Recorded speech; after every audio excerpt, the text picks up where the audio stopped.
The COVID-19 lockdown in March was intended to stop the NHS from being overwhelmed at the peak of the virus. It worked. The health service was not overwhelmed, and the emergency military hospitals did not have to be used. Although the virus posed a low risk to life for a majority of the population, older and vulnerable groups were undeniably in danger, and we lost a lot of people, including large numbers of health workers. The public accepted this, knowing that a temporary arrangement was needed to protect the system and minimise the spread. As a consequence, in good faith, they largely abided by the rules. Now, 6 months later, the death rate from COVID has greatly decreased.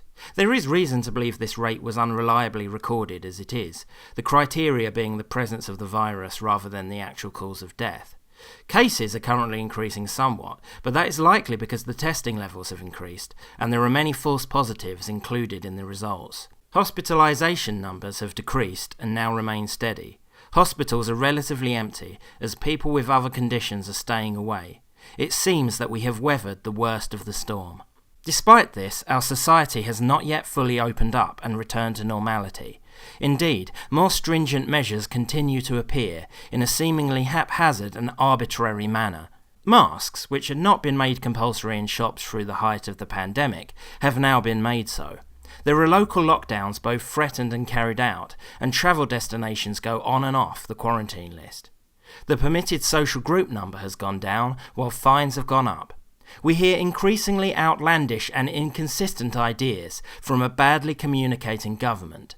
Pubs will have to close in order to open schools, we hear. COVID passports could be introduced, and COVID marshals employed on £30,000 a year. We are informed a potential vaccine might not be properly licensed.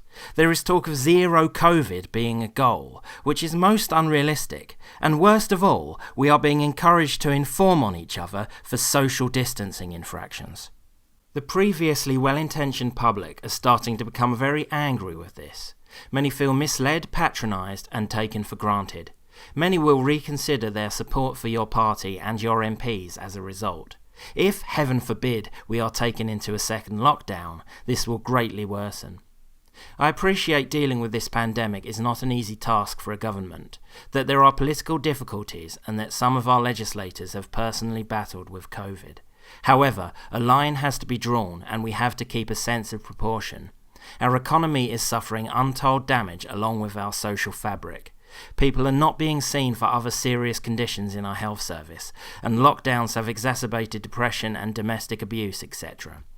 We are saddling future generations with massive debt, apparently having already spent more money than in the Second World War and the 2007 financial crisis combined. The threat posed by COVID simply does not justify continuing on this course.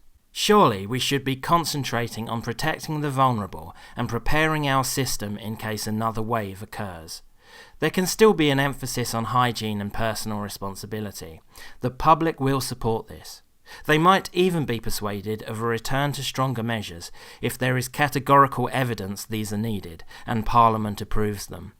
Crucially though, the government has to reopen the country and get the vast majority of citizens back to normality.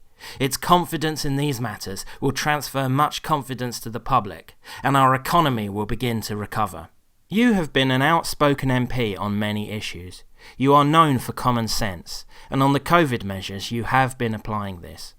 There are a fair few like you on the backbenches, and even some Labour or Liberal Democrat MPs might agree.